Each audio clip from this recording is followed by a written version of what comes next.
साल के अंतिम दिन दरभंगा पुलिस को मिली बड़ी सफलता। आपको बताते चले कि दरभंगा पुलिस को मिली बड़ी सफलता। विभिन्न थानों में दर्ज कांड का हुआ उद्भेदन। इसी क्रम में दरभंगा के एसडीपीओ सदर ने नगर थाना में प्रेस वार्ता का आयोजन कर नगर थाना एवं बहादुरपुर थाना में दर्ज कांडों का किया उद्भेदन। सबसे पहले नगर थाना में प्रशांत कुमार ने 4,90,000 रुपये की झपट्टा मारकर छीन लेने की घटना नगर थाना में आवेदन दिया। अनुसंधान के क्रम में एवं सीसीटीवी के फुटेज के आधार पर 24 घंटा के अंदर कांड का हुआ उद्भेदन। उक्त कांड में जिसके द्वारा आवेदन दिया गया था वही ने वो अपना इंश्योरेंस का पैसा के लालच में स्वयं घटना की साजिश रची। वही जिसके द्वारा पैसा छीना गया वह व्यक्ति भी एवं घटना में उपयोग मोटरसाइकिल सभी पुलिस ने बरामद कर लिया। जिसने आवेदन दिया उसने ही घटना का स्वयं अंजाम दिया। कारण यह है कि उसे इंश्योरेंस से पैसा लेने का लालच हुआ। इशू को लेकर नगर थाना में दिया था आवेदन। पुलिस ने सीसीटीवी एवं टेक्निकल सेल के आधार पर कांडों का किया उद्भेदन। वहीं इसी क्रम में 30/12/25 को बहादुरपुर थाना में एक कांड संख्या 548/25 दर्ज किया गया, जिसमें नामजद अभियुक्त दोनों बहादुरपुर थाना चांडी गांव का रहने वाला को पुलिस ने गिरफ्तार किया। आपको बताते चले कि बहादुरपुर थाना कांड में पिस्टल दिखाकर पैसा छीनने का आरोप था। दोनों अभियुक्त को पुलिस ने टेक्निकल सेल की मदद से किया गिरफ्तार। इसी सब बातों को लेकर नगर थाना में दरभंगा के सदर एसडीपीओ ने प्रेस वार्ता का आयोजन कर पत्रकारों को सभी घटनाओं के बारे में विस्तृत जानकारी देते हुए दी जानकारी। अब आइए सीधे ले चलते हैं दोनों थाना में क्या कुछ कांड था, क्या कुछ आवेदन पड़ा, कैसे पुलिस ने दोनों कांडों का किया उद्भेदन। एक रिपोर्ट दरभंगा दर्शन न्यूज से मनोज झा।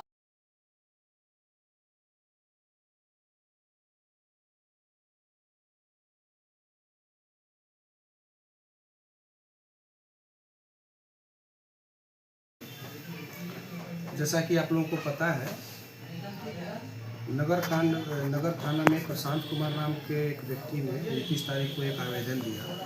वो अपने दुकान का पैसा लेके बैंक जा रहे थे, जिसमें 4,90,000 रुपये झपटमारी करके छीन लिया गया उनसे। उनके आवेदन मिलते ही एफआईआर दर्ज किया गया और कांड की गंभीरता को देखते हुए नगर थाना के पदाधिकारी और जिला डीआईओ के अफसरों और कर्मियों की टीम बनाई गई, जिन्होंने तकनीकी आधार पर विभिन्न सीसीटीवी फुटेज के आधार पर कांड को उद्भेदन किया है। कांड के उद्भेदन के बाद घटना ऐसे स्पष्ट हुई है कि आवेदक जो थे प्रशांत कुमार, उन्होंने स्वयं ही अपने इंश्योरेंस का पैसा प्राप्त करने के लिए ये सोच अपनी बनाई और उन्होंने अपने एक दोस्त का सहयोग लिया और एक बैग को लेके गए और दोस्त को उनका बैग को जो सीसीटीवी फुटेज में हमारे आ रहा है कि बैग आसानी से उनका वो दोस्त लेके चला जा रहा है। जब हम लोगों ने पूछताछ किया वो बैग भी बरामद हुआ, वो दोस्त भी उनका आया। सबने ये कन्फेस किया कि बैग में कुछ था भी नहीं, सिर्फ इंश्योरेंस के पैसा प्राप्त करने के लिए ये घटना अपने आप ही कारित की। उनके पूछताछ के बाद और उनके स्वयं बयान के बाद अन्य जो है कि कागजी कार्रवाई करते हुए उन्हें न्यायिक हिरासत में हम भेज दिया। सर, ये कौन सा इंश्योरेंस का पैसा था? उनके मन में ये बात आई थी कि अगर कोई भी पैसा हम लोग का अगर लूट होता है, अगर हमारे दुकान का पैसा जो बैंक में हम जमा करते हैं तो हम इंश्योरेंस कंपनियां हमको उस पैसे को वापस देती हैं, जबकि ऐसे नियम पूरी तरह नहीं है। उसके अलग अलग प्रावधान है जो उसकी पूरी जानकारी उनकी नहीं थी। उस जानकारी के अभाव में उनको लगा कि इंश्योरेंस का पैसा हमारा कहीं से मिलेगा, इसका पैसा मिलेगा, और वो जो है कि उसी लालच में उन्होंने ये घटना की। तो क्या दुकानदार जो है सो उन पर कार्रवाई होगी जिन्होंने झूठा आरोप झूठा केस यहाँ किया और पुलिस को परेशान किया? वो स्वयं ही स्वीकार किए और उन्हीं पे एफआईआर को सत्य मानते हुए न्यायिक हिरासत में भेजा जा चुका है। सर, लगभग कितने की दुकान कहाँ पे थी सर? ये किस चीज़ का दुकान चला रहे थे? ये अभी स्पष्ट उनके आवेदन में है, वो चीज़ मैं आपको उपलब्ध करा देता हूँ। सर, कितनी की रकम लगभग वो लालच कर रहे मैंने हैं? अभी आपको बताया कि वो उनके आवेदन में उन्होंने दिया है कि 4,90,000 रुपये की, लेकिन उस बैग में कोई पैसा था नहीं। बाद में उन्होंने बताया वो बैग से बंद करके अपने दोस्त को उन्होंने दिया। तो क्या दोस्त भी गिरफ्तार हुए? दोनों जो शामिल थे, जिन्होंने घटना षड्यंत्र रचा, जो उसमें सहयोग किया, दोनों लोग गिरफ्तार किए गए हैं। उनके बयान प्रति बयान के आधार पर हम लोगों ने उनको न्यायिक हिरासत। दोनों कहाँ के रहने वाले हैं? दोनों यहीं शुभंकरपुर थाना, नगर थाना के शुभंकरपुर के रहने वाले। बताया गया है कि दिनांक 30/12/25 को संजीत कुमार नामक व्यक्ति जो कुडनी जिला मुजफ्फरपुर के हैं, उन्होंने बहादुरपुर थाना में एक लिखित आवेदन दिया कि उनको पिस्टल या भय दिखा के दो व्यक्तियों ने उनकी मोटरसाइकिल और उनके 5,000 रुपये को छीनकर भाग गए। घटना की गंभीरता को देखते हुए जिला की टेक्निकल टीम और बहादुरपुर थाना के अधिकारियों की एक टीम बनाई गई और उसने तुरंत छापेमारी करते हुए जो नामजद अभियुक्त हैं ललन यादव, उनकी गिरफ्तारी की गई और उनके कन्फेशन के आधार पे जो लूटी गई मोटरसाइकिल थी वो बरामद कर ली गई है। इस कांड में उनके साथ शामिल दूसरे व्यक्ति जो हैं गोविंद यादव, उनको भी उनके निशानदेही के आधार पर उनको भी गिरफ्तार किया गया है।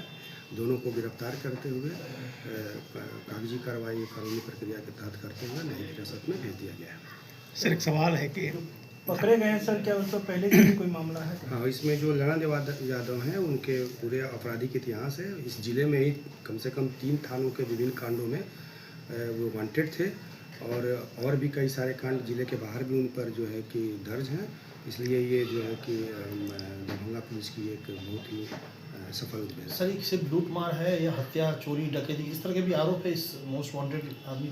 ये मैक्सिमम ये जो है कि सड़क पर छिनतई और लूट की घटना करते रहते थे और कई जगह डकैती की घटना में भी ये शामिल है और सारे कांडों में इनको बाद में रिमांड करके उनकी पूछताछ। कितने लोग गिरफ्तार हुए सर? 2 लोग गिरफ्तार किए गए। क्या सर लग रहा कोई गिरोह तो नहीं चला रहा ये लड़का? ये अपना व्यक्तिगत जो है कि घटनाओं को अंजाम देता है और उस अपने बहुत सारे लोगों को हायर करता है और उनके साथ ये घटनाओं को अंजाम देते हुए गैंग लीडर बना हुआ है। सर एक सवाल है कि जिस प्रकार से घटना घटती है पुलिस उद्भेदन भी कर देती है। घटना तो ठीक है, घटना घटेगी सर, माने मोटरसाइकिल जांच या 4 पहिया वाहन जांच भी समय समय पर होनी चाहिए, क्योंकि अभी भी समय सर कड़ाके की ठंड है, धुंध भी है। हाँ, इस संबंध में क्या कहना है आपका? इस संबंध में आप लोग अगर शहर में घूम रहे होंगे तो हमको लगता है प्रतिदिन शाम की और 6 से 9 बजे तक हर एक थाने की पुलिस जो है और ज़िले से भी हम लोग बड़ी पदाधिकारी भी इसका मॉनिटरिंग कर रहे हैं। वाहन चेकिंग विभिन्न चौक चौराहों पे किया जा रहा है। वन में ट्रैफिक भी हम लोग लागू किए हैं। जो भी अन्य जगह जहाँ पे भीड़ भाड़ रही है वहाँ भी हम लोग वाहन चेकिंग कर रहे हैं। सर इस तरह के अपराधियों पे लगातार दरभंगा पुलिस जो है अपनी पकड़ बना रही है, उनको गिरफ्तार कर रही है, लेकिन कुछ दिनों के बाद ये जो है बेल लेके निकल जाते हैं और फिर से जो इस तरह के घटना को अंजाम देते हैं। इसके लिए न्यायालय की तरफ से या जिला प्रशासन की तरफ से क्या ऐसा कुछ उपाय किया जा रहा है कि इन अपराधियों पे नज़र रखी जाए इनको बेल मिलने के बाद? नहीं, हम लोग 2 चीज़ कर रहे हैं। एक तो हम लोग जब भी इनके जैसे अपराधियों को न्यायिक हिरासत में भेजते हैं तो बहुत ही जो है कि अच्छे उपलब्ध साक्ष्यों को हम लोग कोर्ट में प्रस्तुत करते हैं ताकि इनको बेल नहीं मिले। फिर भी अगर जब बेल आउट ये होते हैं तो इन पर हम लोग निगरानी रखते हैं। हम लोग अलग से थाना स्तर पे इन लोगों की गतिविधियों पर नज़र रखते हैं और नज़र बनाए रखते हैं कि इस तरह की कोई घटना ये ना करें, उसके पहले ही हम लोग गिरफ्तार करते हैं। तो क्यों नहीं सर ऐसे मोस्ट वांटेड अपराधियों पर समय समय पर उनसे संपर्क किया जाए, उनसे पूछताछ किया जाए या उनके गतिविधि पर ऐसी नज़र रखा जाए कि वो पुलिसिंग व्यवस्था को देखकर वो आगे किस प्रकार घटना नहीं। ये जो आप कह रहे हैं उचित है और हम लोग इस तरह की चीज़ें लगातार हम लोग कर रहे हैं। इसी का रिजल्ट है कि अभी भी दरभंगा में बहुत सारे जो पुराने अपराधी थे वो उस चीज़ों को छोड़ के बाहर जाके काम धंधे करने लगे। तो ये आपका जो सजेशन है उस पर हम लोग कार्य कर रहे हैं, आगे भी अच्छे कार्य करेंगे सर।